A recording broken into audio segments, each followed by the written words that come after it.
Shalom à tous, eh bien nous voici donc de la deuxième vidéo sur le thème de la repentance, de la culpabilité, du pardon et aussi du retour à la gloire de Dieu. Nous avons vu dans la vidéo précédente que Adam était englobé, enrobé de la gloire de Dieu lors de sa création et que le péché l'avait coupé de la gloire de Dieu, ce qui a fait naître en lui la culpabilité, qui l'a amené, bien sûr, cette culpabilité qui l'a amené au repentir afin de retrouver cette gloire perdue grâce au sacrifice de Yeshua sur la croix. Faire teshuva, qu'on a traduit par repentance, signifie regretter un gâchis que nous avons fait et se résoudre de ne plus jamais recommencer. Je ne peux pas vous dire de quelle manière éprouver le regret ou la résolution à cette faute. C'est quelque chose qui survient en nous. La repentance, dans son sens biblique, fait référence à un changement radical de pensée, de cœur aussi, la disposition du cœur et de comportement. C'est reconnaître nos péchés, en ressentir une profonde tristesse et tourner notre vie vers Dieu dans un acte de soumission et de confiance. D'ailleurs, l'apôtre Paul va définir la repentance dans Actes au chapitre 17, verset 30, comme ceci. Il nous dit, Dieu nous a tous commandé à nous repentir.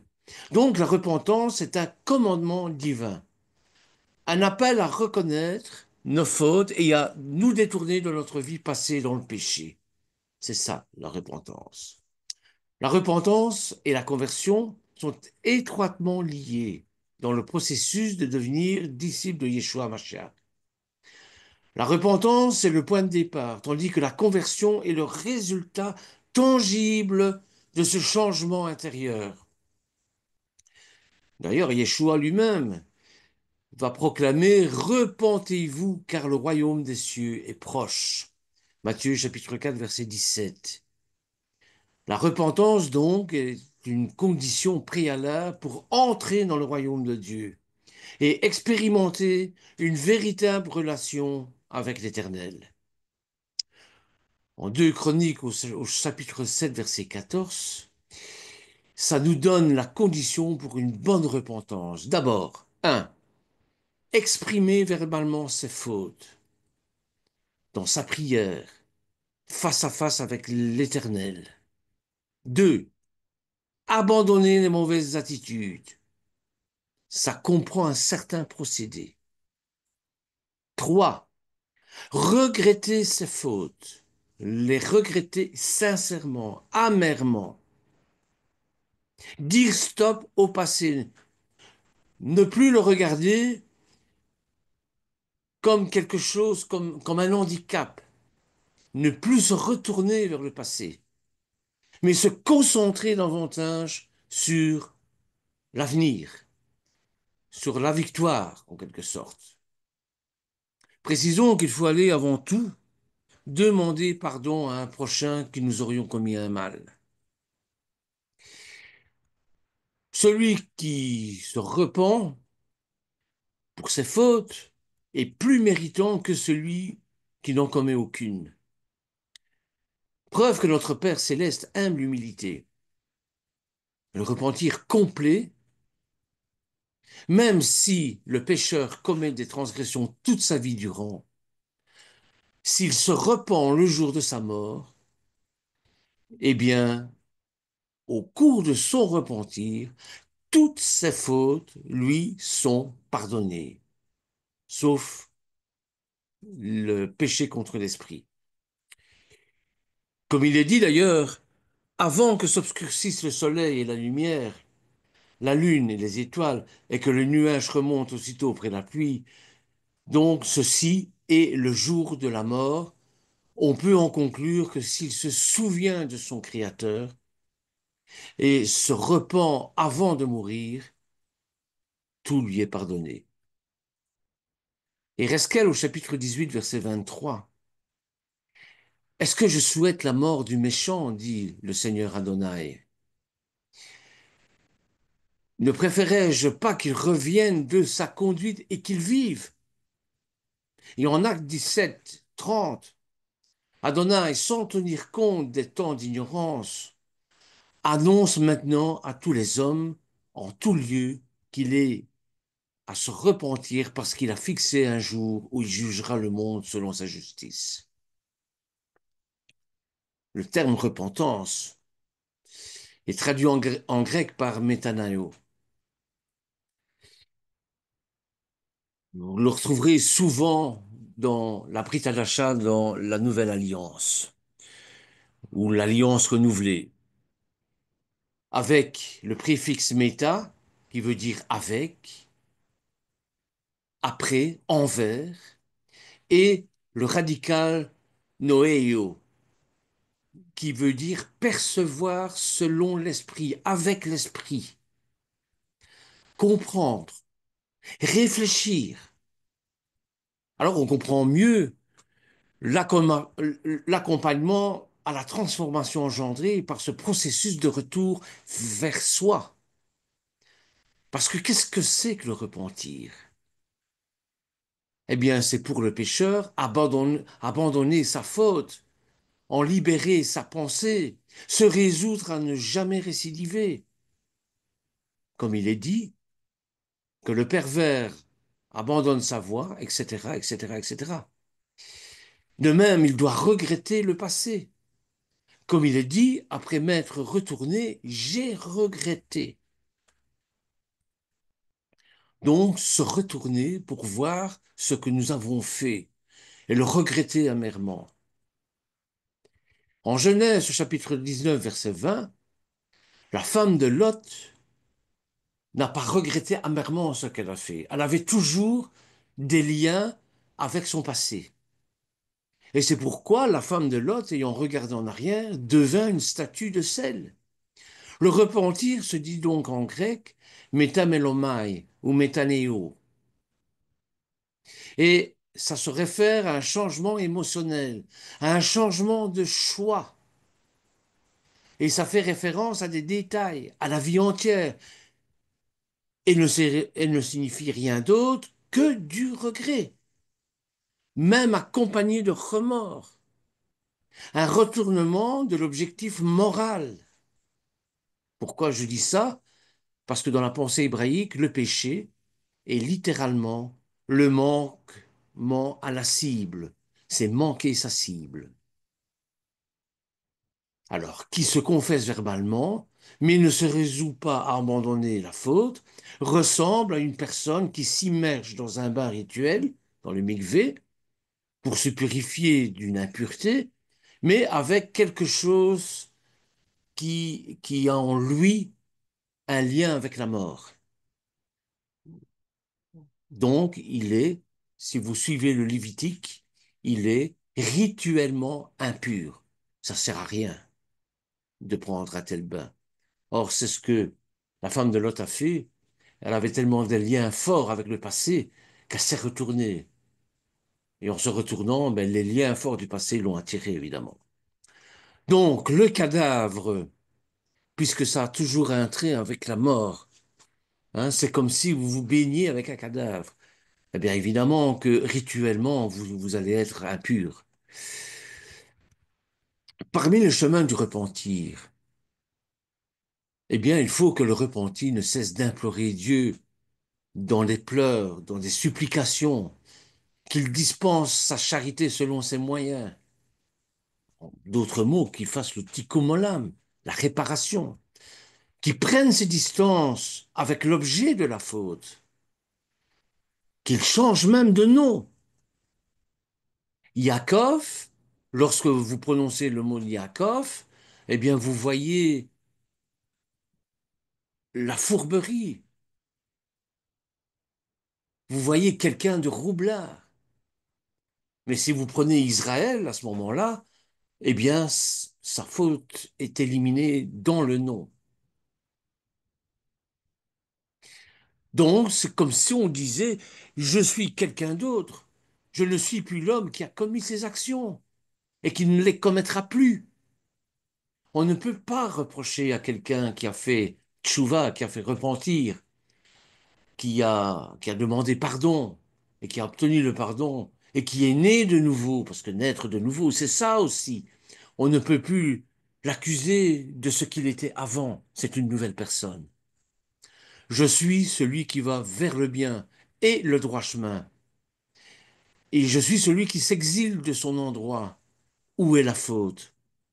L'exil fait expiation des fautes, car il éveille en l'homme la soumission, la modestie et l'humilité. C'est la raison pour laquelle le peuple juif a été exilé. Il ne, il ne, il ne gardait pas les commandements dans son cœur. Il transgressait la loi. Et lorsque le Seigneur a eu marre, lorsque l'Éternel en a eu marre, il a dit, je vais vous apprendre ce qu'est la loi en dehors du pays que je vous ai donné. Et ça a été les exils. Jusqu'au moment où ils se sont, avec la culpabilité, ils ont fait repentance et ils sont revenus dans leur pays. D'ailleurs, en Marc, chapitre 9, verset 45, il nous dit ceci, et c'est très fort. Si ton œil est pour toi une occasion de chute, arrache-le. Mieux vaut pour toi entrer dans le royaume de Dieu, n'ayant qu'un œil, que d'avoir deux yeux et d'être jeté dans la géhenne. Bien que le repentir et l'imploration soient toujours positifs durant les 10 jours entre Rosh Hashanah et le Yom Kippour, c'est d'autant plus favorable et accepté immédiatement, comme il est dit, rechercher Dieu quand il est accessible. On peut bien sûr faire repentance tout le temps, mais si on n'arrive pas à Yom Kippour, durant ces 10 jours terribles entre Rosh Hashanah et Yom Kippour, si on n'arrive pas à faire son examen de conscience, eh bien, quand est-ce que nous allons le faire? En Exode 15, verset 13, il nous est dit, tu guides par ta grâce ce peuple que tu viens d'affranchir. Tu le diriges par ta puissance, par ta sainte demeure. Moi, je vois déjà dans ces versets la préfiguration du Mashiach. Le psaume 132, verset 14, nous dit, ce sera là mon lieu de repos à jamais. Là je demeurerai car je l'ai voulu. Et le jour de Yom Kippour est le temps de repentir pour tous, aussi bien pour le particulier que pour la communauté. C'est l'achèvement du pardon pour le peuple juif. Et c'est pourquoi il incombe à tout un chacun de se repentir et de se confesser le jour de Kippour. On nous dit que si le particulier se repent, demande pardon et gravit l'échelle de Jacob d'un échelon, c'est toute l'humanité qui va gravir d'un échelon. Et c'est toute la communauté qui va gravir d'un échelon. Un très bel exemple, c'est le roi David.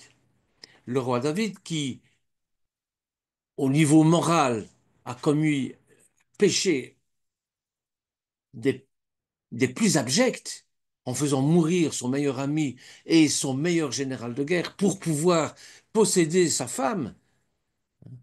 Et lorsque Nathan lui montre le péché qu'il a fait, il a à repentir, une culpabilité énorme et à repentir. Donc le roi David est un excellent exemple de repentance. Lisez le psaume 51. On va prendre quelques versets seulement. Mais ce psaume 51 est pour moi la prière la, la mieux adaptée au repentir. Psaume 51, verset 5, on va prendre le verset 4, 5, 6 et peut-être 7. Écoutez ce qu'il nous est dit. Donc, Psaume 51, verset 4. J'ai péché contre toi seul. J'ai fait ce qui est mal à tes yeux, en sorte que tu seras juste dans ta sentence, sans reproche dans ton jugement. Et voici, je suis né. dans l'iniquité. Ma mère m'a conçu dans le péché. Mais tu veux que la vérité soit au fond de mon cœur. Fais donc pénétrer la sagesse au-dedans de moi. Magnifique psaume, évidemment, magnifique poème, que l'on devrait dire à chaque fois que l'on a quelque chose à se faire pardonner, soit par celui qu'on a offensé, hein, et par Dieu aussi.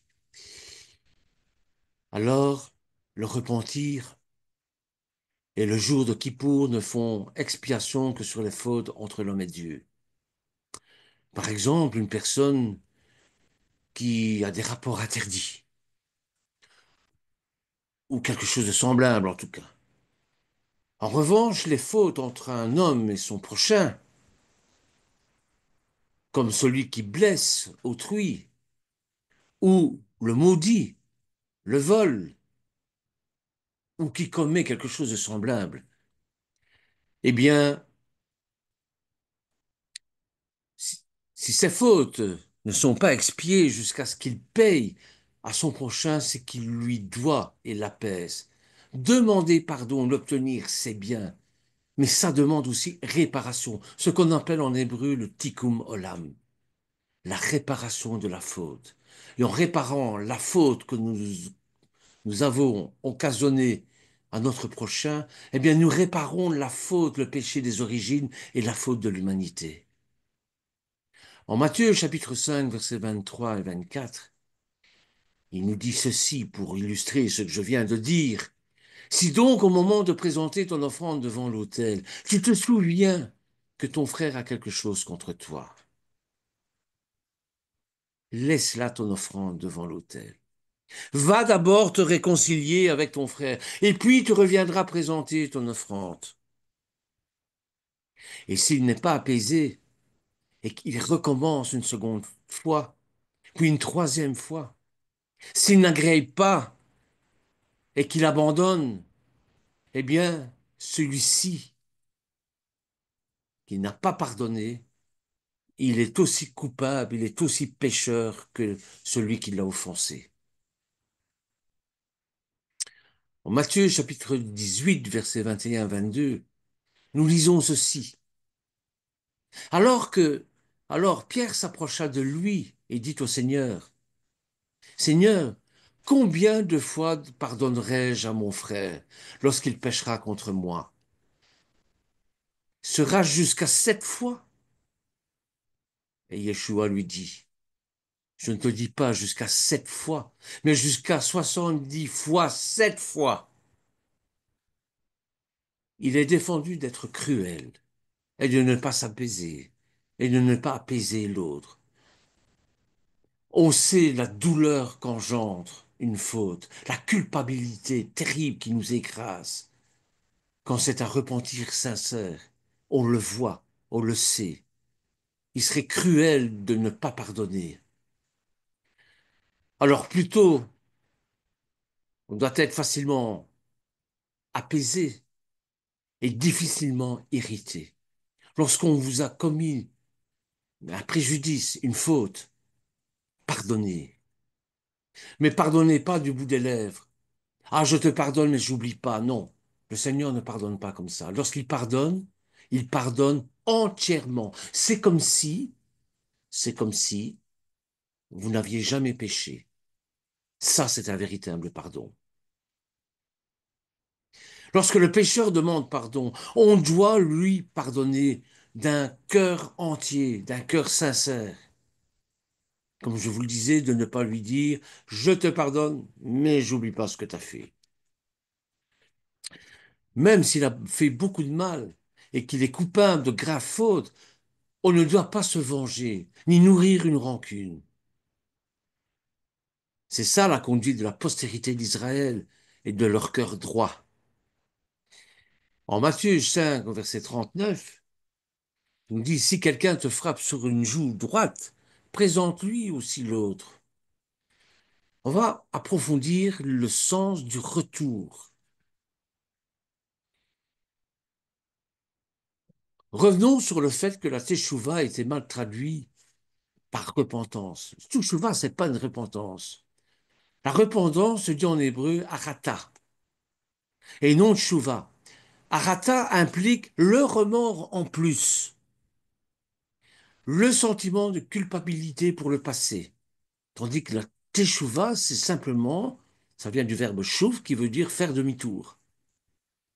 Ça nous renvoie avant tout à l'idée du retour. Ah, je me suis trompé de route.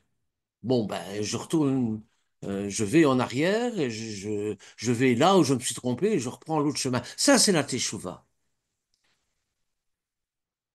La teshuva est marquée par ce retour vers une volonté absolue. La teshuva se trouve accessible à n'importe quel moment, à n'importe quel endroit, de n'importe quelle façon. Il suffit d'exprimer sa volonté de faire machine arrière et de ne plus vouloir recommencer. Ça, c'est teshuva. Mais le sentiment de culpabilité, la repentance d'où vient cette culpabilité, eh bien, là, c'est autre chose. Et quand on fait retour, quand on fait teshuva, on fait retour vers quoi? Eh bien, on fait d'abord retour sur soi-même, sur notre conscience. La conscience, c'est le fait de discerner le bien du mal. Va vers toi, va vers toi-même, va au plus profond de toi, va à l'intérieur de toi. C'est l'ordre qui a reçu Abraham, le Lerlecha. C'est un voyage quasi initiatique. Pour celui qui est sans connaissance, le da'at, souvenez-vous de ce que j'ai dit. Le da'at, la connaissance, c'est pas la connaissance livresque, c'est pas la connaissance de l'encyclopédie, c'est pas le docteur S-lettres, c'est pas ça. C'est le rapport du fidèle à son Dieu. Il connaît Dieu. C'est ça le da'at. C'est de cette connaissance-là dont il s'agit ici. Donc celui qui est sans connaissance, il va faire une sorte de voyage initiatique, hein, pour atteindre cette connaissance. Et de cette connaissance va découler la vérité. Et qui est la vérité? Ben, c'est Yeshua. Il va lui dire lui-même. Je suis le chemin, la vérité et la vie. Donc, la connaissance de revenir à l'état adamique premier, d'avant la chute, dans le Gan Eden. Voilà un peu ce qu'est la repentance.